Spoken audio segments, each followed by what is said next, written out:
Duprat. Oui. Moi, je veux bien tout entendre, je veux bien qu'on ait des idéaux, des idéologies, mais le principe de réalité doit nous conduire à prendre des décisions ici, tous les matins, tous les soirs, tous les week-ends. Il y a la queue sur cette route. Alors, je veux bien qu'on m'explique qu'il faut développer les transports collectifs. Il y a un train qui fait Bordeaux-Arcachon qui longe cette route, qui est plein. Les gens restent sur le quai à Arcachon. Ils ne peuvent pas monter. Depuis Belin-Bellier, il y aura un car express dans quelques années. Là, 15 minutes. Il transportera 700 personnes sur un bassin de population de 20 000. Et on n'y arrivera jamais. Parce que c'est pas aussi, il ne faut pas oublier que c'est l'axe nord-sud européen. Et cet axe nord-sud européen, il passe par là. Qu'on le veuille ou qu'on ne le veuille pas, il passe par là.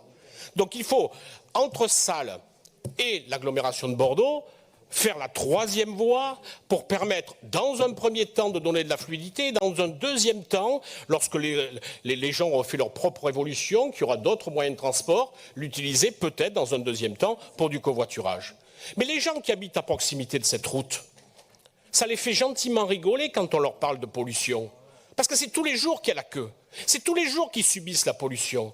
Et parce que vous pensez que parce qu'on va faire une troisième voie avec un bus à côté, il n'y aura plus d'encombrement, on va l'expliquer aux gens d'Amsterdam ou aux gens de Madrid qu'il ne faut plus passer par là. Je veux bien qu'on mette des poids lourds sur le train, mais comme vient de le dire le président, il faut des voies pour pouvoir mettre les trains avec des poids lourds dessus. Et ça ne va pas se faire d'un coup de baguette magique. Donc aujourd'hui, il n'est pas responsable.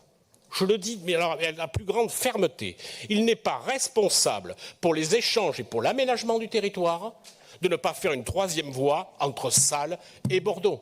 Parce qu'il y aura 3 voies sur la rocade, ça pourra s'insérer et ça sera assez facile.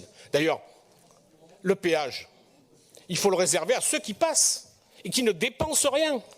Les seules dépenses qu'ils font, c'est à l'aire de repos de Cestas, aux distributeurs automatiques, c'est tout. Ils ne font aucune dépense. Donc il vaut mieux faire avec des péages intelligents. Les gens qui travaillent, qui viennent sur Bordeaux, c'est gratuit. Et les gens qui passent, les camions qui passent, on les fait payer. Les péages intelligents sont tout à fait capables de le faire. Je vous invite à assister. C'est pas du tout ça qui est proposé dans le dossier. Hein. Mais un dossier, ça porte des amendements. La concertation, ça veut dire quoi, la concertation? D'ailleurs, vous êtes les grands chantres de la concertation. C'est justement donner un avis qui n'est peut-être pas celui qui est proposé. C'est ça la concertation, c'est donner des avis. Et l'avis qui consisterait à dire on ne fait rien sur cet axe serait criminel.